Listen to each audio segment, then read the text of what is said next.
वस्तुतः है, इसे प्रमाणित करने वाला कोई चाहिए। आजकल विज्ञान और वैज्ञानिकता की बड़ी चर्चा समाचार पत्रों में निकलती है। जब कोई घटना घटित होती है तो ये पढ़कर के बड़ा आश्चर्य होता है कि वैज्ञानिक इसे नहीं मानते। वैज्ञानिक का क्या अर्थ होता है? विज्ञान शब्द तो बड़ा ही व्यापक है और वो विज्ञान शब्द का अर्थ ये नहीं है कि किसी ने विज्ञान की किसी शाखा में या किसी विशेष संदर्भ में कोई शोध किया और उसके प्रति उसमें उसका जो ज्ञान है, तो अब जैसे एक चिकित्सा विज्ञान वाला व्यक्ति है, तो चिकित्सा विज्ञान वाला व्यक्ति जो है वो शरीर के रोग और चिकित्सा के संबंध में वह वैज्ञानिक है। पर इसका अर्थ ये नहीं है कि वो चूंकि विज्ञान का छात्र रह चुका या विज्ञान की कोई परीक्षा पास कर लिया, इसलिए वो जो कुछ कहता है और करता है वो सब वैज्ञानिक है। बल्कि जो योग्य होते हैं का वो तो कभी अपने विषय से हट करके बोलना ही नहीं चाहते। वो तो ये कह देते हैं कि मेरा यह विषय है, मेरी यह जानकारी है और उसके अनुकूल मेरा ये निर्णय है। तो वस्तुतः ये जो वैज्ञानिक शब्द का आज अनावश्यक प्रयोग है और पढ़ करके समाचार पत्रों में सचमुच लोग ये समझ लेते हैं कि ये जो कुछ कह रहे हैं वैज्ञानिक हैं और वैज्ञानिक हैं तो इनकी बात बड़ी प्रामाणिक है।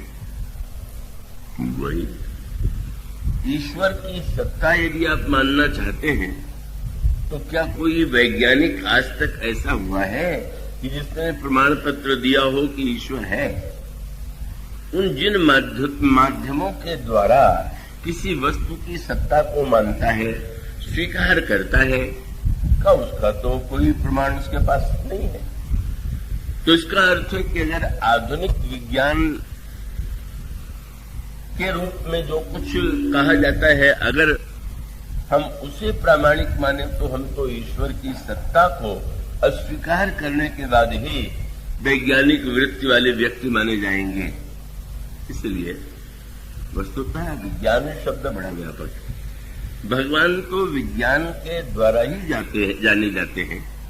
भगवान की जब स्तुति की जाती है तो बार बार यह शब्द कहा गया।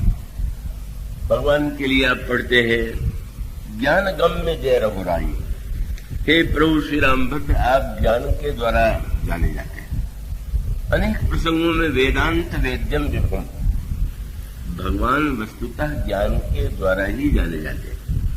विज्ञान के द्वारा ही उन ईश्वर के स्वरूप का भान होता है और स्वयं भगवान जो है उनके लिए तो शब्द ही यही आता है।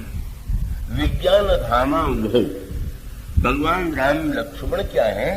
दोनों साक्षात विज्ञान के धाम।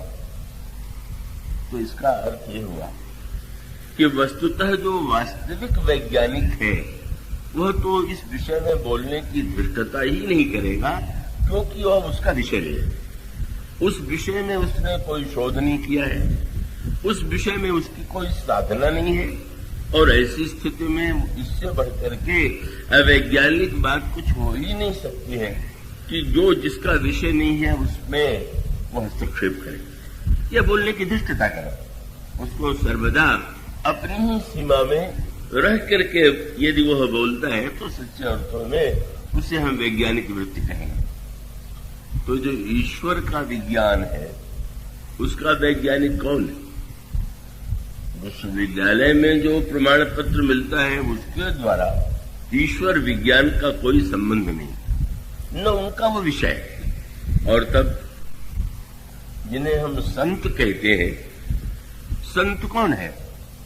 कि जो वस्तुतः ईश्वर का जो विज्ञान है वो तो विज्ञान शब्द इसीलिए बार बार अनेक शाखाओं के लिए, जैसे जब कहते हैं कि ये इस विषय का विशेषज्ञ है, इस विषय का विशेषज्ञ है, तो ये जो अदृश्य सत्ता ईश्वर की है उसका वैज्ञानिक और उस वैज्ञानिक को प्रयोग के रूप में स्वयं साकार करने वाला।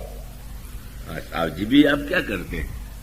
औषधि कोई व्यक्ति बनाता है पर बनाने के बाद आप विश्वास कर लेते हैं कि हाँ यह विषय का विशेषज्ञ है, इसने औषधि बनाई है, और आप रोग होने पर वो विश्वास पूर्वक ही तो दवा खा लेते हैं। क्या आप विज्ञानशाला में जाकर के स्वयं प्रयोग करते हैं क्या? स्वयं देखते हैं क्या? और इसका उत्तर यही है कि अंततो गत्वा जो जिस विज्ञान का विशेषज्ञ है हम उसको ही प्रामाणिक मानते हैं। और इसलिए ईश्वर की सत्ता या मूर्ति की पूजा, इसका विज्ञान सबसे बड़े वैज्ञानिक उसके कौन है आप जानते हैं? प्रहलाद जी महाराज। भगवान ने यह वाक्य कहा विभीषण से कि विभीषण, मैं जो अवतरित होता हूं, मेरे अवतरित होने पर भले ही संसार के व्यक्तियों को उसका लाभ मिलता हो, पर मैं अवतार तो क्यों लेता हूं? प्रभु का वाक्य है, तुम सारिखे संत प्रिय मोरे, धरो देह नहीं आननि होरे। तुम जैसे संतों के कारण ही मैं अवतरित होता हूं। और इसको अनेक दृष्टांतों के द्वारा गोस्वामी जी ने स्पष्ट करने की चेष्टा की है, समझाने की चेष्टा की है। आज जैसे तर्क वितर्क विज्ञान के नाम पर होता है, गोस्वामी जी के समय भी ऐसी विकृतियां थी, ऐसी खंडनात्मक प्रवृत्ति वाले व्यक्ति थे कि जिन्होंने मूर्ति पूजा या इन वस्तुओं का विरोध किया, उन्होंने खंडन किया। और तब गोस्वामी जी ने जो एक बड़ा सार्थक उत्तर दिया, और उस सार्थक उत्तर में उन्होंने कुछ क्रम की ओर कुछ जो संकेत प्रस्तुत किए, तो उसको प्रहलाद के संदर्भ में, और उस संदर्भ में इसलिए भी वह बड़े महत्व की वस्तु है। श्री रामचरितमानस में प्रसंग आता है, श्री भरत चित्रकूट जा रहे, देवता बड़े चिंतित। क्यों? उन्हें ऐसा लगता है कि श्री राम तो मर्यादा पुरुषोत्तम हैं, पर जितने मर्यादा पुरुषोत्तम हैं उतने ही प्रेमिल स्वभाव के, कृष्ण ही स्वभाव के। और भरत का जो प्रेम है वो तो अद्भुत है द्वितीय। तो कहीं ऐसा न हो कि वो मर्यादा की रक्षा के लिए वन में तो चले गए, और श्री भरत यदि आग्रह करे कि आप लौट चलिए तो लौट जाए। और तब उन लोग वे सोचने लगे क्या किया जाना चाहिए, और उनको एक ही उपाय उनके ध्यान में आया कि कोई ऐसा उपाय किया जाए कि जिससे श्री भरत और श्री राम का मिलन न हो। भरत ही राम ही भेंट न होई, किंतु उनका सौभाग्य था, और सौभाग्य ये था कि उन्होंने अपने विचार को क्रियान्वित नहीं किया। उन्होंने देखा अपने गुरुदेव बृहस्पति की ओर, इंद्र को और देवताओं को यह देख करके बड़ा आश्चर्य हुआ कि बृहस्पति जी के मुख पर चिंता का कोई चिन्ह दिखाई नहीं दिया। और तब इंद्र से नहीं रहा गया, और इंद्र ने कहा कि गुरुदेव आप चिंतित नहीं हैं, देखिए ना, यदि श्री भरत का श्री राम से मिलन हुआ और श्री भरत ने श्री राम से लौटने के लिए कह दिया, तो क्या आपको यह लगता है, क्या आपको ये प्रतीत होता है कि प्रभु मर्यादा के नाम पर अयोध्या नहीं लौटेंगे? क्या आपको ये नहीं लगता कि श्री भरत जो है कि बात मान करके प्रभु लौट जाएंगे? तो बृहस्पति जी ने कहा मेरे मन में तो कोई संदेह ही नहीं, अगर भरत कहेंगे तो तुरंत लौट जाएंगे। तो महाराज आप चिंतित नहीं क्यों है? और उन्होंने ये कहा कि आप सोचिए, भगवान ने हम लोगों के लिए अवतार दिया, बहुत सुंदर प्रसंग है, और हम लोगों का कार्य तभी संपन्न होगा जब रावण का वध होगा। तो श्री राम को वन जाने की योजना हमने बनाई कि जिससे वे वन में जाए और अंत में रावण का वध हो और देवताओं का संकट दूर हो। अब अगर श्री भरत भगवान के उद्देश्य में बाधक बन रहे हैं और वे श्री राम को लौटा ले आते हैं, तब तो फिर हाँ, जो अवतार का उद्देश्य है वही पूरा हो जाएगा या अधूरा रह जाएगा। बृहस्पति को हंसी आ गई। उन्होंने कहा, अच्छा आप लोग ये समझते हैं कि भगवान आप लोगों के लिए अवतार लेते हैं, और तब मानो यूं आप दृष्टांत के रूप में देखें कि जब आप गाय का दूध पी रहे हो तो आप क्या सभी अधिकांश लोग दूध पीते, पर दूध पीते समय अगर आपको ये गर्व हो जाए कि गाय तो हमारे लिए दूध देती है, तो इससे बढ़कर के तो विवेक कोई हो ही नहीं सकता। गाय बिल्कुल आपके लिए दूध नहीं देती। आपसे गाय को उस अर्थ में आपके प्रति उसकी कोई ममता नहीं है। आपने देखा है कि गाय से दूध पाना हमारा स्वार्थ है, पर हमें ज्ञात है कि गाय का जो दूध है वो व्याप्त है, और उस व्याप्त दूध को पहले तो स्तन में आना चाहिए, और स्तन में आने के पश्चात फिर उसके बाद का वो दूध हमें प्राप्त होगा।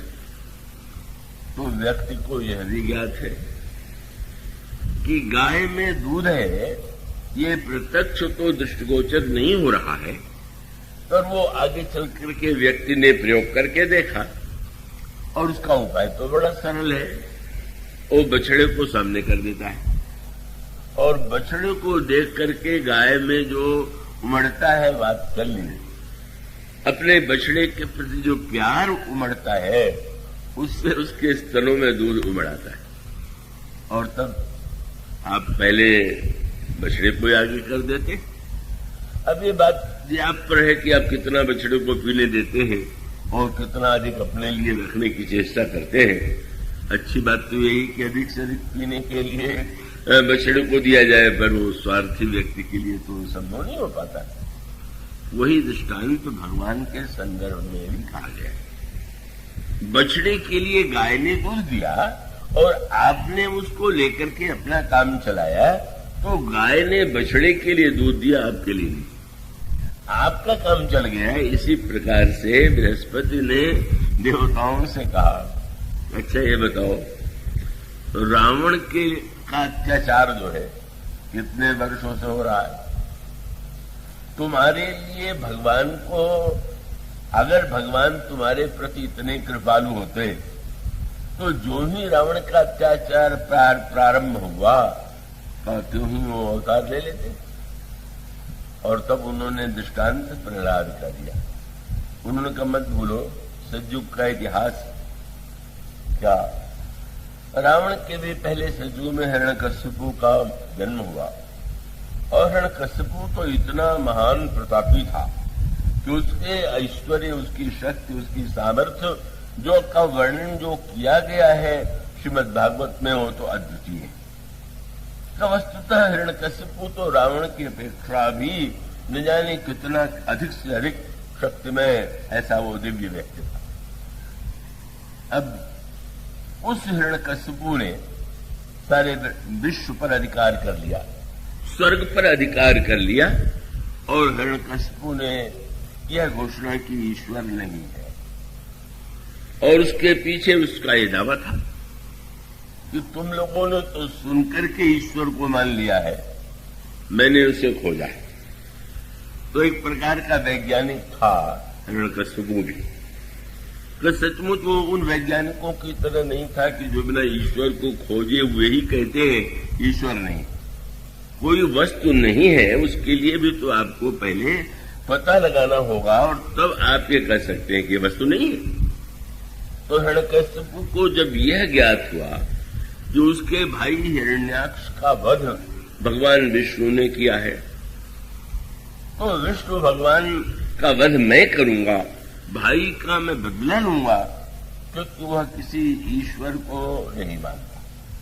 वो मानता है कि विष्णु भी एक शक्तिशाली व्यक्ति हैं, देवता है।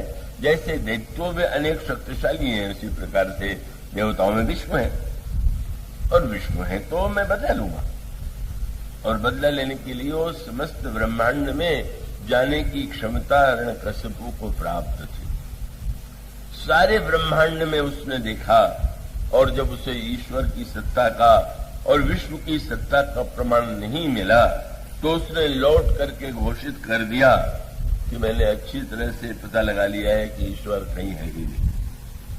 पर उसने एक बात और भी कह दिया कि लोगों को कुछ ऐसे अविवेकी होते हैं कि जो किसी न किसी का सहारा ढूंढते हैं और इसीलिए तुम लोगों ने ईश्वर की सत्ता को मान लिया है।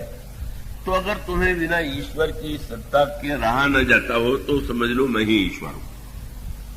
हाँ, वो एक गर्वीला व्यक्ति था भाई, अब तुम्हारा नहीं चलता। कई लोग कहा करते हैं कि ईश्वर को तो लोगों ने डर के मारे मान लिया। पर कश्यप ने कहा कि तुम्हें ईश्वर चाहिए ही तो मैं तो हूं, तुम मेरी पूजा करो, मेरा नाम लो, मेरा जप करो, तो मेरी भक्ति करो। और उस समय वर्णन आता है कि समस्त देवता भी हिरण्यकश्यप की स्तुति करते थे, मुनियों के द्वारा भी हिरण्यकश्यप की प्रशंसा की जाती है। ये है उसकी शक्ति और सामर्थ्य की विलक्षणता। ऐसा वो अद्भुत व्यक्ति था। किंतु कुछ अनोखे खेल संसार में होते हैं जो व्यक्ति की समझ से परे होते हैं, और वह तब हुआ न जाने कितने लाखों वर्ष तक। ऐसा माना जाता है हिरण्यकश्यप की आयु का तो बहुत ही लंबा चौड़ा वर्णन है।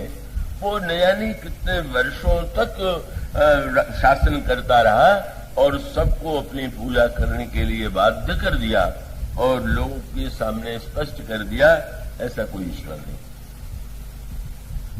पर ईश्वर की सत्ता भी तो अनोखी है। आप अस्वीकार करके भी आपकी ये बाध्यता है कि अंत में वह बिना सामने आए हुए भी अपनी सत्ता को किसी न किसी संकेत के रूप में प्रकट करता है। और उसका सबसे बड़ा संकेत क्या हुआ कि हिरण्यकश्यप के पुत्र के रूप में जिस बालक ने जन्म लिया वह है प्रहलाद। और यह जो प्रहलाद है कि इनके गर्भ में, जब ये मां के गर्भ में थे, हिरण्यकश्यप उस समय गया हुआ था तपस्या के लिए। तो उस समय एक और तो ये कहा गया, वहां पर भी ये जो कथाएं पुराणों में आती हैं बड़ी सांकेतिक है कि इंद्र को ये लगा कि हिरण्यकश्यप जो है वो तो महान दुष्ट है ही, और उसके पत्नी के गर्भ से जो दैत्य उत्पन्न होगा वो न जाने कितना संकट उत्पन्न करेगा, तो इसके गर्भ को ही नष्ट कर दिया जाए। पर देवर्षि नारद संत है, संत ने कहा क्या यही एकमात्र उपाय है नष्ट कर देना? और तब उन्होंने मुनि के आश्रम में, वो हिरण्यकश्यप की पत्नी संतों के आश्रम में निवास करती है और वहां तो निरंतर भगवान की कथा सत्संग इस प्रकार से निरंतर चलता रहता है। और जो गर्भस्थ शिशु है वो शिशु जो है उस पर एक संस्कार पड़ता गया। वह जो मां सुन रही थी वो बालक के अंतःकरण पर प्रभाव डाल रहा था, और तब जिस उस बालक का जन्म हुआ जो महानतम भक्त सिद्ध हुआ। अगर नास्तिकता का सबसे बड़ा प्रतीक हिरण्यकश्यप था तो आस्तिकता का सबसे प्रबल प्रचंड जो जिसने साक्षात्कार कराया वह प्रहलाद। बाप नास्तिक और बेटा आस्तिक, बाप बड़ा बुद्धिमान और बेटा बड़ा भोला। और याद रखिए कि ईश्वर के संबंध में आपकी चतुराई का उपयोग कम है, उसके संबंध में तो जो व्यक्ति जितना सरल है, जो जितना विश्वासी है, जो जितना भोला है, वो भगवान को उतनी ही सरलता से पा लेता है। इसे रामायण में शब्द वाक्य आया है, मन क्रम बचन छाणी चतुराई, भजत कृपा करी है रघुराई।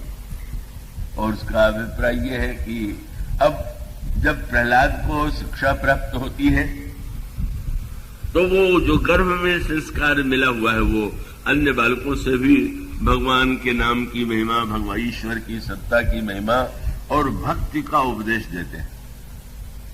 किसी तरह से समाचार हिरण्यकश्यप के पास पहुंचता है।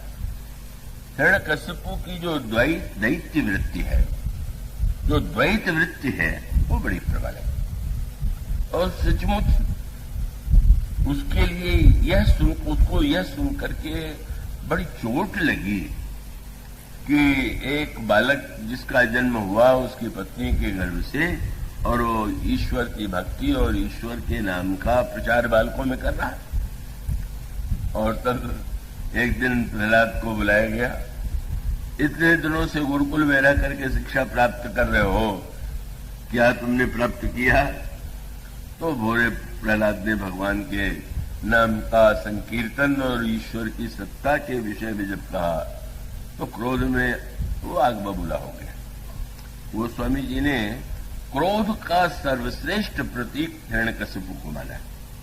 क्रोधी लोग अनेक कार्य क्रोध में कर जाते हैं, पर जिसका क्रोध इतना प्रबल हो कि अपने पुत्र का वध करने के लिए वो इतना प्रयत्न करे, और कितना स्थायी उसका क्रोध रहा हो उसकी आप कल्पना कीजिए। यह हिरण्यकशिपु का क्रोध था। और उसने पहले तो गुरुजी की खबर लिया, तुम अपने विद्यालय में यही सब पढ़ाते रहते हो क्या? बेचारे गुरुजी डर गए, महाराज मैंने तो इसको आपकी महिमा का ही वर्णन सुनाया। पर बार बार तब वो वर्णन आता है कि हिरण्यकशिपु ने प्रहलाद को स्पष्ट कह दिया कि तुम बस इस जो तुम भ्रांत विचारों का प्रचार कर रहे हो उसे छोड़ दो। तो मानो उसका अभिप्राय है एक व्यक्ति वह है जो हिरण्यकशिपु के समान है और उसके पास तर्क तो ही है। इसीलिए उसने जब देखा कि प्रहलाद किसी भी प्रकार से मानने के लिए प्रस्तुत नहीं है तो आदेश दे दिया कि इसको मार डालो। और मार कृपया कोई बहुत वेदांत दर्शन नहीं हो रहा है, इसको सुन के मत सुनिए, बहुत कोई गंभीर बात आ जाए। एक आधे सज्जन सो रहे हैं, लेकिन मैं चाहता हूं कि वो भी क्यों वंचित रहे। तो उसका मानो संकेत यह था कि उसने कहा इसको मार डालो। इतना विरोधी ईश्वर और उसकी सत्ता का। और प्रहलाद को जब भी मारने की चेष्टा की गई तो वो प्रहलाद नहीं बच गए। अब आजकल तो थोड़ा सा चमत्कार हो जाए तो लोगों में विश्वास आ जाता है। जिसने इतनी चेष्टा की और नहीं मरा तो हिरण्यकशिपु को तुरंत विश्वास हो जाना चाहिए कि कोई ईश्वरीय सत्ता होगी कि जिसने इसको बचा लिया। लेकिन वो तो जंग में किसी ने कहा, एक बार आस्तिक नास्तिक में विवाद हुआ तो किसी ने आस्तिक ने कहा कि अगर कोई इस छत से कूद जाए और बच जाए तो आप ईश्वर की सत्ता को मान लेंगे? तो नहीं, इसको तो हम एक संजोग मान लेंगे कि बच गया, क्या हुआ। का दूसरी बार अगर फिर कूदे फिर बच जाए तो हम समझेंगे कि इसका अभ्यास अच्छा। कहा नहीं अच्छा, तीसरी बार कूदे बच जाए तो बोले भाग्य अच्छा हो। माने जो व्यक्ति एक बार अस्तित्व के विरुद्ध तर्क ढूंढना चाहे तो तर्कों की तो कमी नहीं है। आप किसी वस्तु को अस्वीकार करना चाहें तो अस्वीकार करने के लिए सबसे सरल मार्ग अस्वीकृति, क्योंकि इसमें आपको काटना है। अगर किसी को कैंची देकर के कह दिया जाए कि इसको काट दो तो अनाड़ी भी काट देगा। पर अगर कहा जाए कि काटने के बाद इसका वस्त्र भी सिलना है और सीना भी है तो इस व्यक्ति के शरीर के लिए जैसा वस्त्र चाहिए, तो केवल जो दर्जी है वो वही कर पाएगा। इसी प्रकार से ये दो वस्तु है, तर्क और विश्वास। कैंची क्या है? तर्क। ये जो तर्क शब्द बना है वो कर्त को ही एक हमारे यहाँ व्याकरण और संस्कृत साहित्य में नैरुक्त प्रक्रिया है। उसमें शब्दों को थोड़ा भिन्न रूप देकर के नाम दिया जाता है। जैसे सिंह है तो अब उस सिंह के लिए नैरुक्त व्युत्पत्ति यह है कि हिंस से सिंह को, हिंस को ही सिंह का रूप दे दिया गया। हिंस माने जो कठोर है, हिंसा युक्त है, तो सिंह में जो हिंसा की प्रवृत्ति है तो उसका नाम सिंह हो गया। तर्क, ये जो कर्त है, कर्त कैंची को संस्कृत में कर्त कहते हैं, तो कर्त है उसी के द्वारा तर्क शब्द बना दिया गया है। तर्क काटता है और काटना आवश्यक भी है। काटना कोई दोष नहीं है, काटना कोई अवगुण है, ऐसा नहीं है। लेकिन अगर केवल काटना काटने के लिए ही हो जाए तो या तो कपड़े का सत्यानाश कर देगा, या किसी की जेब काट करके उसका ही बोझ हल्का कर देगा। और उसका अर्थ है कि देखिए ना, दर्जी पहले काटता है और काटने के बाद फिर सीता है। तर्क के द्वारा आप काटिए, बुद्धि के द्वारा, पर विश्वास के द्वारा सीना भी तो सीखिए, जोड़ना भी तो सीखिए। अब उस वस्त्र का उपयोग तो तभी होगा ना कि जब काटने के बाद वह कलापूर्ण ढंग से कैसा सुंदर जोड़ देता है कि वो व्यक्ति प्रसन्न होता है उसको धारण करके। तो ये तर्क और विश्वास एक दूसरे के अगर विरोधी होंगे तो अकल्याणकारी होंगे, और तर्क और विश्वास यदि एक दूसरे के पूरक होंगे तो कल्याणकारी होंगे। इसी का संकेत भगवान शंकर और सती जी के चरित्र में और भगवान शंकर और पार्वती जी के चरित्र में दृष्टिगोचर होता है। भगवान शंकर साक्षात विश्वास है, भवानी शंकरो वंदे श्रद्धा विश्वास रूपिण, और पार्वती का जो पूर्व जन्म है जिन्हें हम सती कहते हैं वो दक्ष की पुत्री है। दक्ष का अर्थ आप जानते हैं चतुर। तो चतुर व्यक्ति तर्क करने में तो निपुण होता ही है, और वो बड़े विद्वान थे, बड़े योग्य थे दक्ष, और उनकी पुत्री यह सती जो है बड़ी बुद्धिमान और उतनी ही तर्कपरायण। तो अब सती और शंकर जी का विश्वास कैसे, विवाह कैसे हुआ? का ब्रह्मा से दक्ष ने प्रश्न किया, महाराज मैं अपनी कन्या का विवाह किससे करूं? और तब उन्होंने कहा कि तुम्हारी कन्या के लिए शंकर से बढ़कर के कोई उपयुक्त वर नहीं। बहुत दार्शनिक भाषा है। समष्टि बुद्धि के देवता का नाम ही ब्रह्मा है। अहंकार शिव बुद्धि अज मनस चित्त महान मनुज रूप सचराचर रूप राम भगवान। जो समष्टि विवेक के देवता से जब पूछा गया तो उन्होंने यही कहा कि दक्ष की पुत्री का विवाह किससे हो? विश्वास से। चतुराई विश्वास का विरोधी न बना जाए, तर्क केवल काटने की वृत्ति वाला न हो, इसलिए उन्होंने कहा कि दोनों का विवाह हो जाना बड़ा उपयुक्त है। किंतु जब तर्क की प्रवृत्ति बलवती होती है, और तर्क की प्रवृत्ति बलवती तब विशेष होती है जब ईश्वर के विषय में कोई बात आती है। स्वाभाविक है, जैसा मैंने आपसे कहा कि जो वस्तु हम सामने देखते हैं उसके विषय में दो पक्ष हो सकते हैं, पर जब ईश्वर के संदर्भ में कुछ कहा जाए तो जो दृश्य नहीं है उसके संदर्भ में न जाने कितने प्रश्न किए जा सकते हैं। यही हुआ। सती जी जब लौट रही थी, उस कथा को आप सुन चुके हैं। भगवान शंकर कथा श्रवण करने के लिए दंडकारण्य में जाते हैं। कथा सुनना माने विश्वास और बोलना माने तर्क, इसलिए सुनने वाला बोलने वाले से सदा श्रेष्ठ होता। उसका अर्थ होता है कि वो बिना अगर वो तर्क रहित बात कोई वक्ता रखे, यहां तक कि तर्क का खंडन करने के लिए भी तो उसको तर्क ही ढूंढना पड़ेगा। तर्क की ये भी महिमा है कि तर्क की कमी का भी अगर आप निरूपण करना चाहें तो उसके लिए भी तर्क करते हैं। तो ऐसी स्थिति में तर्क जो है वो एक स्वाभाविक बुद्धिमत्ता के साथ जुड़ा हुआ है। शंकर जी का कथा सुनने के लिए जाना ये सिद्ध करता है कि सचमुच विश्वास। स्वयं राम कथा के भगवान के चरित्र के ज्ञाता निर्माता त्रिभुवन गुरु, और त्रिभुवन गुरु होते हुए भी जब वो कुंभज से कथा सुनने गए, शंकर जी कौन है? समुद्र है, चरित्र सिंधु गिरिजा रमण, और जिससे कथा सुनने के लिए गए अगस्त, उनके लिए पुराण कहते हैं वो कुंभज है। कुंभज माने जिनका जन्म घड़े से हुआ। शंकर जी से अगर कोई पूछ दे कि समुद्र घड़े के पास जाए, ये तो कभी देखा नहीं गया, आप समुद्रों की घड़े के पास क्यों जा रहे हैं? तो शंकर जी ने कहा कथावाचक वही है कि जो घड़े में समुद्र को ले ले, क्योंकि अगस्त ने समुद्र को पी लिया।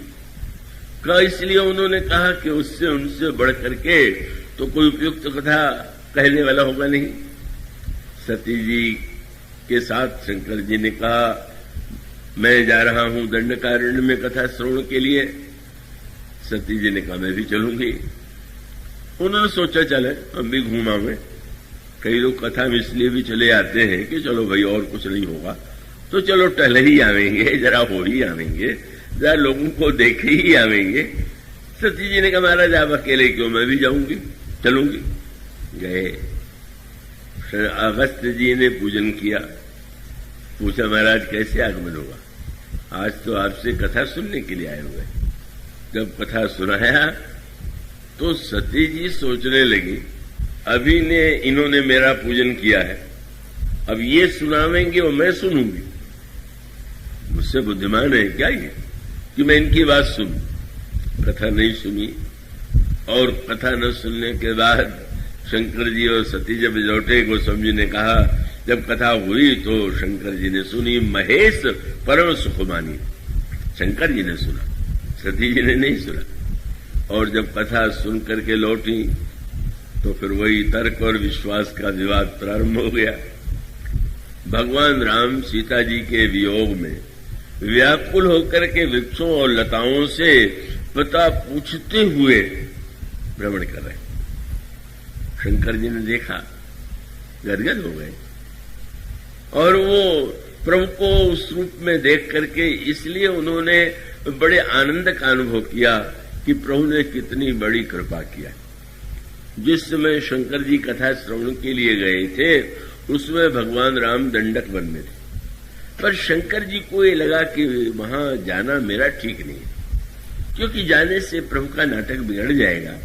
प्रभु मनुष्य के रूप में अवतरित हुए हैं, इसलिए मैं उनका नाटक क्यों बिगाड़ू। ठीक ही तो है, आप कहीं नाटक देखने जाएं और कहीं बाहर से आए हुए हो और आपका कोई मित्र नाटक में पात्र बनकर के नाटक कर रहा हो, अभिनय कर रहा हो, और आपका इतना प्रेम उमड़े कि चलो मित्र से गले मिल ले, कूद के मंच पर चढ़ जाए और कहें आओ मित्र गले, तो बड़ा सारे नाटक का रस ही समाप्त हो जाएगा। तो शंकर जी ने सोचा कि मैं अगर जाऊंगा तब तो प्रभु के मनुष्य लीला का रूप ही मिट जाएगा। अगर मैं प्रणाम करूंगा तो सभी लोग समझ लेंगे कि ईश्वर है, इसलिए नहीं गए। लेकिन जब श्री राम सामने आ गए तो मन में सोचा कितने कृपालु हैं, भले ही मैं नहीं गया पर उन्होंने तो दर्शन दे दिया। और बहुत प्रसन्न क्यों हुए, किसी को रोते देख करके प्रसन्न होना ये तो कोई स्नेह का लक्षण नहीं, पर आपका मित्र नाटक के मंच पर अगर रो रहा हो और उसके रोने से सारे दर्शक प्रभावित हो तो आपको कितना आनंद आएगा कि वाह मित्र तुमने क्या बढ़िया नाटक किया कि सबको रुला दिया और स्वयं तुम तो अपने आनंद में ही डूबे हुए हो। तो शंभु समय ते राम ही देखा, पुरुपजा आनंद विशेखा, और तब नहीं रहा गया, पास नहीं गए। पर जय सच्चिदानंद जग पावन, अस कही चले मनोजन सावन। जय हो सच्चिदानंद, जय हो संसार के पवित्र करने वाले प्रभु, आपको बार बार प्रणाम है। और प्रणाम करने के बाद शब्द गोस्वामी जी का तो बड़ा साहित्यिक होता है ना, कौन चले, बोले मनोजन सावन।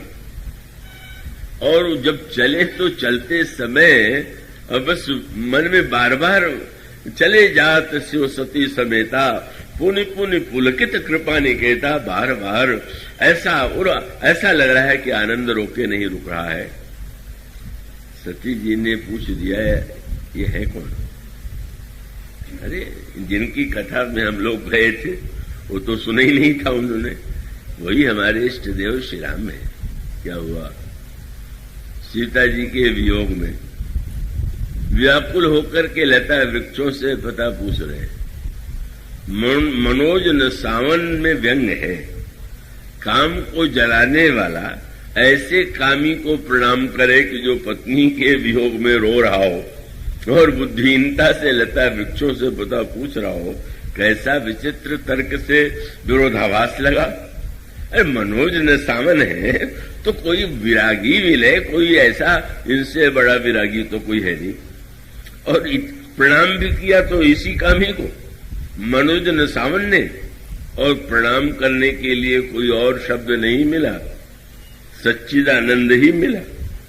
उनको लगा कि साहित्य की बड़ी भारी हत्या, क्योंकि सत चित्त और आनंद से बना सच्चिदानंद।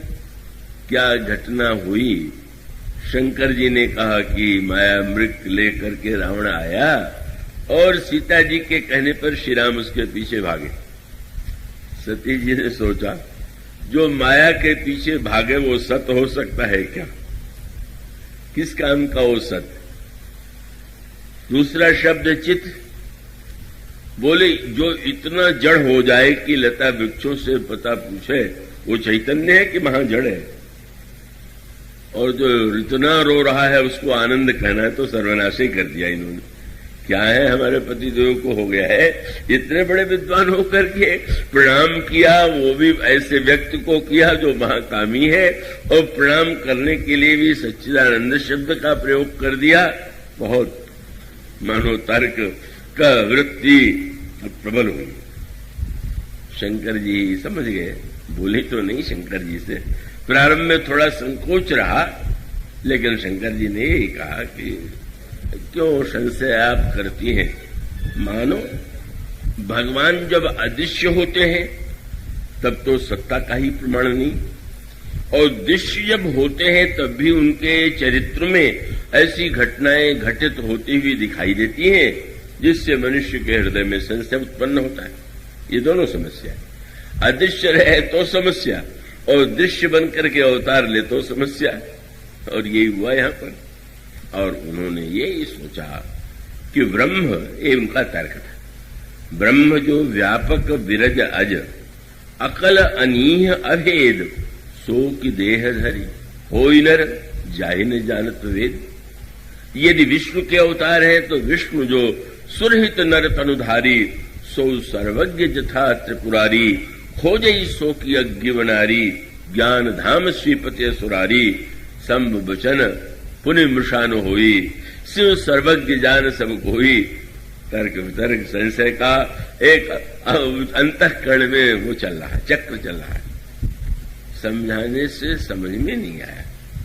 मानो मूल सूत्र यह था कि अगर सती जी यह समझती होती कि भले ही मेरी दृष्टि में तर्क से ये सिद्ध नहीं हो रहा है, पर भगवान भूत बामन शिव के ऊपर तो उनका विश्वास है, सर्वज्ञ है, शिव है, विश्व वंद्य है, अगर वे कह रहे हैं, बस यही मूल तत्व है। गुरु या संत की महिमा का संकेत यही है, जब उसका संकेत यह है कि जिस विषय में एक रोग होने पर आपको औषधि की आवश्यकता होती है तो आप वैद्य पर विश्वास कर लेते हैं, रोग होने पर आपको आवश्यकता होती है आप डॉक्टर पर विश्वास कर लेते हैं, आप ये मान लेते हैं कि इसने इस विषय की खोज किया या पढ़ा या वो सुना, इसलिए हम ठीक है कह रहे हैं तो हम इनकी औषधि खा लेते हैं। अगर ये समझ लेती कि शंकर जी कह रहे हैं तो निश्चित ही ठीक होगा, पर वो तर्क वृत्ति जब इतनी प्रबल हुई तो उनको यही लगा कि भले ही ये वंदनीय है, पर तर्क के विरुद्ध मैं किसी को कैसे मान लूं। तर्क करने वालों का एक ही तर्क विशेष होता है कि कोई कुछ भी क्यों न कहे, पर जो तर्क के विरुद्ध है उसको क्यों ग्रहण करना चाहिए, उसे क्यों मानना चाहिए, और उसकी फिर एक लंबी का, क्योंकि ईश्वर के संदर्भ का मूल तत्व यही है कि है जो अदृश्य सत्ता के रूप में ईश्वर है का उसके कार्य लौकिक नियमों की सीमा में भी होते हैं और लौकिक नियमों की सीमा से परे भी होते हैं। प्रकृति के अपने नियम हैं और प्रकृति के नियम के अनुकूल सृष्टि चल रही है, यह तो स्पष्ट ही है। पर ईश्वर का अभिप्राय यह है कि प्रकृति के नियम से होने के प्रकृति के द्वारा वह संचालित नहीं है, अपितु प्रकृति के का वह संचालक है, और इसलिए वह प्रकृति पार प्रभु सब उर्वासी। आप समस्त संसार के प्राणियों के हृदय में रहते हुए भी आप प्रकृति में दिखाई भले ही दें, पर आप प्रकृति से परे भी। तो प्रकृति के जो नियम है वह पूरी तरह से ईश्वर में घटित कभी नहीं होते, हो सकते ही नहीं, और वो जिस समय घटित पूरी तरह हो जाएंगे उसी समय ईश्वर ससीम हो जाएगा। उसकी असीमता या अनिर्वचनीयता का कोई प्रश्न ही नहीं। जब ये कहा जाता है कि ईश्वर अनिर्वचनीय है, का उसका स्वरूप अनिर्वचनीय है, तो अनिर्वचनीय का अभिप्राय यह है कि जहां पर एक सूत्र आ जाता है कि जहां पर शब्द यह कहा गया, राम अतर्क बुद्धिमन बानी मत हमार अस सुनौ भवानी। मानो संसार के विषय में तर्क का प्रयोग करना उपयुक्त हो सकता है, पर ईश्वर तो तर्क से परे है, अतर्क है। का मानो तर्क जहां पर अपनी सीमा को जान ले, इससे बढ़कर के तर्क और बुद्धिमत्ता का कोई सदुपयोग नहीं होगा कि तर्क और बुद्धिमत्ता के द्वारा व्यक्ति यही न जान ले कि मैं कितना जानता हूं, अपितु ये जान ले कि मैं कितना नहीं जानता हूं। ये जो लोग बहुत बोलते हैं वो इसीलिए कि वे इतना ही दिखाने की चेष्टा करते हैं कि हम इतना जानते हैं। उन्हें ये पता ही नहीं कि आप कितना कम जानते हैं, कितना नहीं जानते हैं, कितना अल्प जानते हैं। इस असीम ब्रह्मांड में ही कितना व्यक्ति का ज्ञान का सीमित है कि वह उस असीम ब्रह्मांड, उसकी रचना, उसकी अलौकिकता, उसको वो तर्क के द्वारा या किसी यंत्र के द्वारा प्रमाणित कर पाने में सर्वथा असमर्थ है। इस सत्य का अनुभव करने के बाद ये नहीं है कि तर्क का महत्व नहीं है। इसलिए रामायण में एक संकेत मिलता है, भगवान को देखने के लिए जो प्रत्यक्ष को मुख्य प्रमाण मानते हैं, उस संदर्भ में सती का भी चरित्र है। सती तार्किक हैं, दक्ष की बेटी हैं। जब भगवान शंकर ने उनके ईश्वरत्व का प्रतिपादन किया, महाराज क्षमा करेंगे, मैं आपको प्रणाम करती हूं पर मेरी बुद्धि से स्वीकार नहीं कर रही, तो भगवान शंकर ने कह दिया ठीक है, बुद्धिमान व्यक्ति तो परीक्षा के द्वारा ही किसी को प्रामाणिक मानता है, तो जो तुम्हारे मन अति संदेह हो तो कहीं जाए परीक्षा ले, तुम परीक्षा के मार्ग से ईश्वर को जानने की चेष्टा करो। अब ईश्वर की विलक्षणता यह है, इसीलिए वो नियम से परे। दो व्यक्ति परीक्षा लेने के लिए गए भगवान की, रावण और सती। रावण के अंतःकरण में भी प्रश्न आया कि क्या राम मनुष्य है या ईश्वर है। उसने भी निर्णय किया कि हम परीक्षा लेंगे। और सती के अंतःकरण में भी ये प्रश्न है कि मनुष्य है कि ईश्वर है। अब कठिनाई है कि दोनों के सामने ईश्वर ने अपने को अलग अलग रूपों में प्रकट किया। क्या रावण की कसौटी थी माया मृग, मैं कपट मृग लेकर के चलूंगा, ईश्वर है तो वो पहचान जाएंगे कि नकली मृग है, और अगर नहीं पहचान लेंगे तो मैं समझ लूंगा कि अरे मनुष्य। वही हुआ, मृग लेकर के गया श्री राम। पहचानने की बात तो दूर, सीता जी ने जब ये कहा कि महाराज ये मृग कर अति सुंदर छाला, बड़ा सुंदर मृग का चर्म है, आप ले आइए। और जब भगवान राम कमर में फेंटा कस करके चले, तो चलते देख करके रावण ने सोचा कि रात को मेरी बुद्धि कहां भ्रष्ट हो गई थी, इस राजकुमार को मैं ईश्वर समझ बैठा था। अरे ईश्वर नहीं है तो इतना बुद्धिहीन राजकुमार है, कितना बुद्धिहीन तो मैंने देखा ही। के पीछे भाग रहा ईश्वर नहीं बुद्धिहीन। तो भगवान ने उसके सामने अपने को ऐसा प्रकट कर दिया कि उसने उनको मान लिया कि एक कामी या बुद्धिहीन राजकुमार है। पर सती जी से भगवान ने उल्टा व्यवहार किया। पर सती जी जब परीक्षा लेने आई तो उन्होंने परीक्षा लेने के लिए क्या उपाय किया, सीता जी का वेश बना लिया। सीता जी साक्षात भक्ति है, भक्ति के द्वारा भगवान को जाना जाता है, पहचाना जाता है। लेकिन यहां पर भक्ति नहीं, नकली भक्त। वास्तविक भक्ति से तो भगवान मिलेंगे, पर इन्होंने सोचा परीक्षा कैसे ले। तो सीता जी के वियोग में व्याकुल है। मैं सीता जी का रूप बना करके जो ही सामने जाऊंगी, अगर वो दौड़े, हाँ प्रिय तुम मिल गई, तो मैं समझ लूंगा कि अरे ये अल्पज्ञ राजकुमार है। और अगर पहचान लिया तो मैं समझ लूंगा कि नहीं, ये तो ईश्वर है। जब वो पुनि पुनि हृदय विचारी करी, धरी सीता का रूप, आगे हुई चली पंथ तेही, जेहि आवत नर भूप। जब सती जी के रूप में गई तो भगवान राम, लक्ष्मण जी, अभी उमा शंकर जी लक्ष्मण जी का चरित्र सुना रहे थे। सबसे पहले सती जी को लक्ष्मण जी ने ही सीता जी के रूप में देखा, और गोस्वामी जी ने लिखा कि लक्ष्मण दीख उमा कृत बेखा, चकित भये भ्रम हृदय विशेखा। ये गोस्वामी जी का एक चुना हुआ अनोखा शब्द है। उमा नाम जो था उनका, वो जब पार्वती के रूप में उनका जन्म हुआ तब उनका नाम उमा रखा गया था। इस जन्म में उनका नाम उमा नहीं था, सती का नाम था। तो यूं तो तुलसीदास जी को ये लिखना चाहिए कि लक्ष्मण दीख सतीकृत देखा, वो तो बिल्कुल संगत होता। और गोस्वामी के लक्ष्मण दीख उमाकृत देखा, क्यों? गोस्वामी जी बताना ये चाहते थे कि परीक्षा लेने के लिए आई थी वो राम, पर लक्ष्मण ही इतने विशेषज्ञ निकले कि जब वो सोचने लगे कि आज सती जी इस रूप में को आ गई, तो भविष्य में उमा तक जो घटना घटित होगी सब दिखाई देने लगा। अच्छा, कोई लीला चल रही है ये जो आगे चल करके उमा बनने पर समाप्त होगी। इसलिए यहां पर जानबूझ करके लक्ष्मण जी की सर्वज्ञता के लिए उमा शब्द का प्रयोग किया गया। लक्ष्मण दीख उमा कृत वेशा, सोचने लगे, लेकिन सोच रहे को ना मैं कुछ नहीं बोलूंगा। श्री राम से भी उन्होंने नहीं कहा महाराज जी क्या कर रही है सती, कुछ नहीं, कहीं न सकत कछु अति गंभीरा।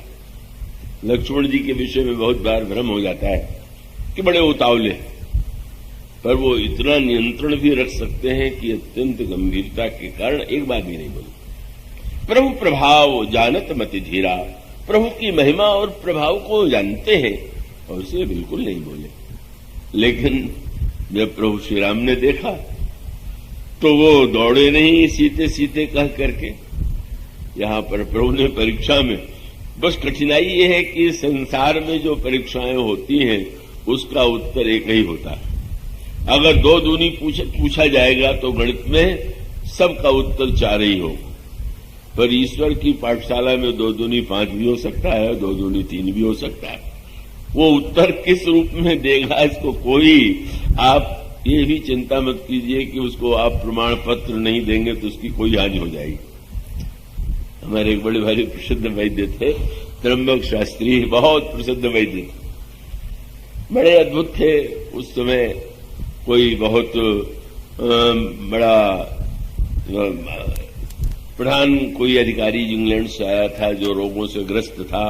इंग्लैंड में स्वस्थ नहीं हो पाए, भारत में आए थे, तो किसी ने कहा कि अब एलोपैथी से नहीं तो एक बड़े वैद्य प्रसिद्ध हैं, तो उनकी दवा लेकर के देखो। नहीं था तो चलो, फिर भी जब वैद्य जी ने दवा दी और वो कुछ दिनों में अच्छे हो गए, तो जो उस वहां पर वाराणसी का सिविल सर्जन था वो उनको देख रहा था नित्य, और उसने अंतिम दिन त्र्यंबक शास्त्री से कहा बड़ा प्रसन्न मन से कि मैं तुम्हें प्रमाण पत्र लिख करके दे रहा हूं कि तुम महान वैद्य हो। उसने लिख करके दिया तो शास्त्री ने उसी सामने फाड़ के फेंक दिया, तू इतना बड़ा मूर्ख मुझे प्रमाण पत्र देगा? जो तू रोग समझ नहीं पाया, दवा कर नहीं पाया, मैं तेरे प्रमाण पत्र को दूसरों को दिखाऊंगा?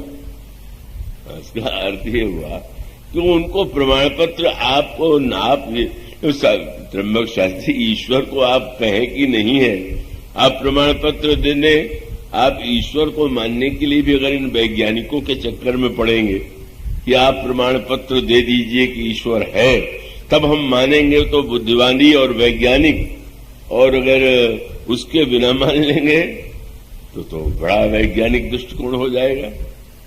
तब तो आप ईश्वर से वंचित ही रह जाएंगे। ईश्वर जो है वो तो क्या, उसको तो किसी प्रमाण की अपेक्षा नहीं। रावण के सामने नहीं स्वीकार किया, तुम समझ लो चाहे जो समझ लो, पर बड़े दयालु भी हैं। अच्छा शंकर जी की पत्नी है, आई हुई है तो थोड़ा दिखाई दे। आपने तुरंत जोरी पानी प्रभु कीन प्रणामू, पिता समेत लीन निज नामू, कहो बहोरी कहाँ वृष केतु, विपिन अकेले फिरहु के हेतु। मैं दशरथ का पुत्र राम आपको प्रणाम करता हूं। देवी, भगवान शंकर कहाँ हैं और आप वन में अकेले क्यों भटक रहे?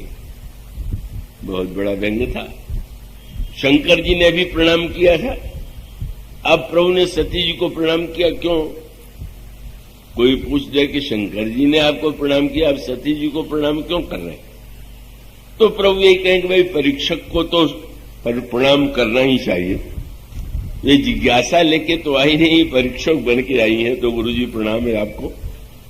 आप आई हैं तो बड़ी बुद्धिमान है, पर शंकर जी को कहां छोड़ दिया? मानो विश्वास को छोड़ करके विपिन अकेले जंगल में और शंकर जी को छोड़ दिया। जंगल संशय है, संशय विपिन अनल सुररंजन। तो आप वैसे भी नगर में भी शंकर जी का साथ नहीं छोड़ना चाहिए, पर जहां संशय का वन है वहीं विश्वास को आपने छोड़ दिया। बस बेचारी सती जी तो बस इतनी व्याकुल हुई, लौटने लगी प्रणाम करके। जब लौटने लगी तो प्रभु ने सोचा थोड़ा सा और भी वाही गई है, तो प्रभु निज प्रभाव कछु प्रगट जनावा। प्रभु ने अपना अद्भुत ईश्वर प्रकट किया कि अब सती जी जिन दृष्टि डाल रही हैं, राम है, लक्ष्मण है, सीता है, जिन सीता जी के लिए रो रहे हैं, अभी देखा था, अभी हजारों रूपों में वो दर्शन दे रहे हैं और हर रूप में सीता जी उनके साथ। और तब क्या हुआ? बोले नैन मूदी बैठी मनोमाई, रास्ते में ही आंख मूंद के बैठ गए। यही ईश्वर के संदर्भ का साधन है। जब आप दृष्टि के द्वारा उसे देखना चाहेंगे, प्रमाणित करना चाहेंगे, तर्क के बाद जब आप आंखें मूंद लेंगे, महाराज मेरी तर्क की दृष्टि की सीमाएं समाप्त हो गई, और दृष्टि की सीमा समाप्त हो गई तो अब तो आप स्वयं केवल अपना रूप ही नहीं, आप अपने रूप को देखने की दृष्टि भी हमें दीजिए। इसलिए एक कवि का वह वाक्य मुझे बड़ा ही प्रिय लगता है, जिसमें किसी ने पूछ दिया भगवान को देखना चाहे, श्री कृष्ण को देखना चाहे तो क्या करना चाहिए? तो उसने यही कहा कि देखन को घन श्याम की मूर्ति चाहिए, सूर्य की आंधरी आंखें। अगर उनके रूप को देखना है तो सूर्य की अंधी आंखें चाहिए। उसका अभिप्राय जब हमारे बुद्धि की, तर्क की सीमा समाप्त हो जाए, तभी उसके पश्चात वह विश्वास के द्वारा, प्रीति द्वारा दिखाई देता है। और इस तरह से हम ये देखते हैं कि सती के रूप में उनकी यह प्रवृत्ति उनको कितना कष्ट पहुंचाती है, पर वो अपनी प्रकृति से बाध्य हैं। और अंततो गत्वा जब वो हिमालय की पुत्री के रूप में जन्म लेती हैं, जब वो तार्किक हैं, पर तार्किक होते हुए भी उनके अंतःकरण में श्रद्धा है, और श्रद्धा युक्त अंतःकरण से जब वो भगवान से कथा सुनाने के लिए कहती हैं, तो फिर वही तर्क उन्होंने दोहराया कि महाराज वो निर्गुण निराकार साकार कैसे हो। लेकिन शंकर जी प्रसन्न भी हुए, थोड़ा फटकार भी दिया कि वो पिछले जन्म की थोड़ी थोड़ी याद बाकी है क्या? अजौन छाया मिटक तुम्हारी। पर बाद में कह दिया कि नहीं, मैं समझ गया कि तुम्हारे हृदय में भगवान की कथा सुनने की बड़ी अभिलाषा है, और इसलिए पूछो रघुपति कथा प्रसंगा, सकल लोक जग पावनी गंगा। इसका अभिप्राय है कि तर्क और बुद्धि महत्वपूर्ण होते हुए भी एक सीमा है, और उस सीमा में पहुंच करके बुद्धि और तर्क स्वयं अस्वीकार कर देते हैं, तो वो कह देते हैं कि हाँ, उसके आगे हम नहीं जानते। ऐसी स्थिति में वही संकेत सर्वत्र है। अब ये जो हिरण्यकशिपु और प्रहलाद का जो चरित्र है, एक और बुद्धिमान, साधन संपन्न, अनेक विशेषताओं से युक्त हिरण्यकशिपु है, और दूसरी ओर प्रहलाद, और कितना बड़ा नास्तिक रहा होगा। आप कल्पना कीजिए कि पुत्र को पहाड़ से ढकलवा दिया, नहीं मरा, आग में जलाने की चेष्टा की, नहीं जला, पर उसमें उसको ईश्वर का चमत्कार नहीं दिखाई। किसी ने कहा, हमारा इतने बड़े चमत्कार देख रहे, चमत्कार क्या होता? आकाश में पक्षी को उड़ते देख करके तो किसी को लगता है कि ये चमत्कार है, पक्षी को ये प्रकृति ने गुण दिया है, तो वो मेरा बेटा है, तो मुझमें जो शक्ति है इसमें भी आ गई। मैं भी अग्नि में चला जाता हूँ, मुझे नहीं जलाता, मैं भी पहाड़ से कूद पड़ता हूँ, मैं नहीं मरता हूँ, ये मेरी विशेषता है। कोई ईश्वर कहाँ से बीच में आ गया? इतना तार्किक और नास्तिक था, कुछ नहीं, कोई प्रमाण नहीं। और तब वो अंतिम जो संघर्ष है, इसमें केवल बातचीत नहीं रह गया, बल्कि ये वर्णन बन गया कि अब उसने कहा कि अभी तक दूसरों के द्वारा प्रश्न किया गया, अब मैं स्वयं बन, और खम्भे से प्रहलाद को बांध, और बांधने के बाद उसने क्या ईश्वर तेरा है कहाँ? जिस ईश्वर को तू दुहाई दे रहा है, उन्होंने यही कहा कि सर्वत्र है, और हंसी आ गई। अच्छा, सर्वत्र है, इसीलिए खंभे से मैं बांध रहा हूं, तो उसने रोकने की चेष्टा नहीं की। कुछ नहीं है, कहाँ है वो ईश्वर? प्रहलाद ने कहा कि तू बावरो, तू कुछ जाने नहीं, प्रभु मेरो सबे थल में बेरे, और नीमे आकाश तालों में। नहीं, धीरे से बोले, वह तोमा मोमा तेज है, आप में भी वही बैठा हुआ। प्रहलाद बड़ो करुणा करसो, अस भक्तन को फल पूरो करे। ने पूछा, इस खंभे में भी है? बोले, मुही तो देखी परे, तू ही देखी परे, मुझे तो वही दिखाई दे रहे हैं, तो तुम्हें नहीं दिखाई दे रहे हैं, तुम्हें क्या कहते? और तब उसने कहा, अच्छा, मैं देखता हूँ तुम्हारी ईश्वर को। और जिस समय तलवार निकाल करके प्रहलाद का सिर काटने के लिए चढ़ा, वो गोस्वामी जी, हर समय कोई न कोई तर्कवादी होते हैं, गोस्वामी जी से किसी ने पूछ दिया, मूर्ति पूजा का क्या आधार है? कितनी अबौद्धिक तर्क विरुद्ध बात है। तुलसीदास जी ने कहा, भाई वो पहला वैज्ञानिक जो था, जिसका नाम प्रहलाद था, उसने प्रत्यक्ष करके उसे दिखा दिया।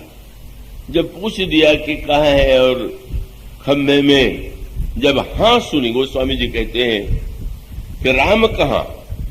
बोले, सब ठाऊं में। खंभे में? हाँ। ये जैसे हाँ निकला, हाँ सुनी, हाँ कंद्र के हरि जागे, ईश्वर मानो जग गया है सबके हृदय में, पर सोया हुआ है।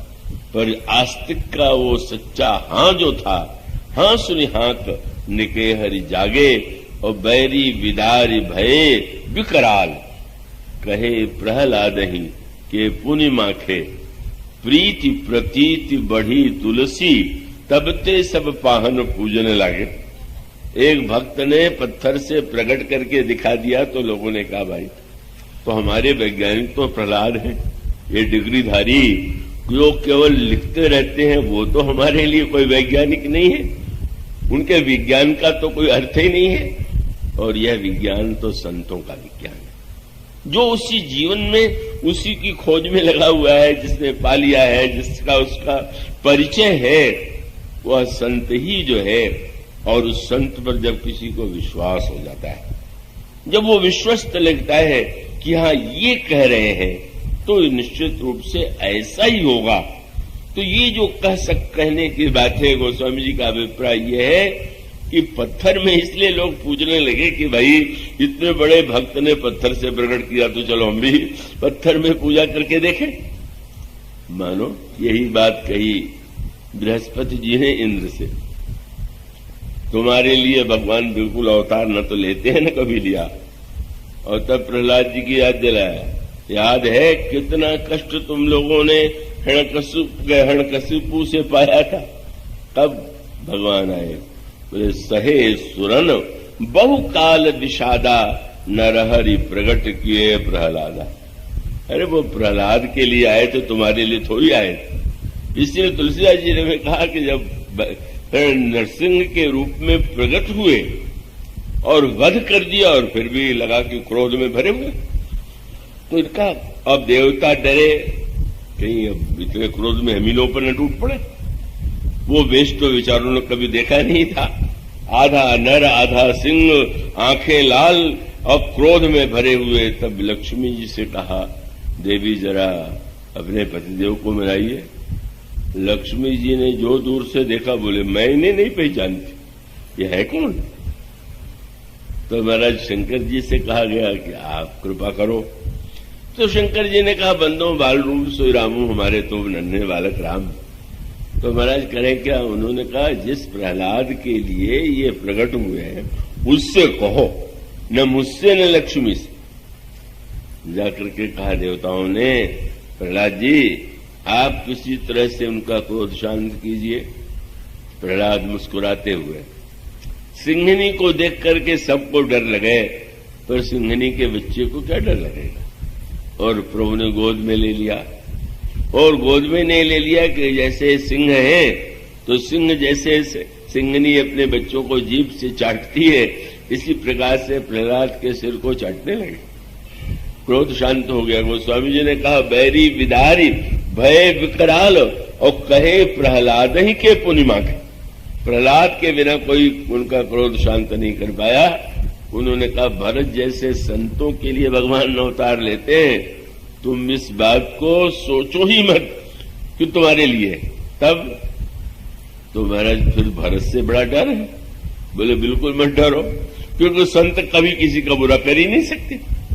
और इसलिए भगवान भरत के हैं, और भरत जो है इतने बड़े संत हैं कि उनके द्वारा तो कभी का जो किसी का अकल्याण कभी न कर सके वही संत है। जो भगवान को स्वयं जीवन में अनुभव कर चुका है, जो उस विज्ञान का वह अदृश्य ईश्वर जो हमें दृष्टिगोचर नहीं होता है, पर उस पर विश्वास जो उत्पन्न कर दे, जो हमें दिखा दे, देखने की दृष्टि दे दे, वही संत है। इसलिए भगवान ने जो नवधा भक्ति का निरूपण किया तो बोले, मेरी भक्ति करने के पहले संतों के पास जाओ, सत्संग के द्वारा तुम्हें वो दृष्टि मिलेगी, तब कहीं तुम भक्ति के पथ में बढ़ सकोगे। आज इतना ही, इसके बाद की चर्चा। बोलिए सिया श्री राम किंकर प्रभु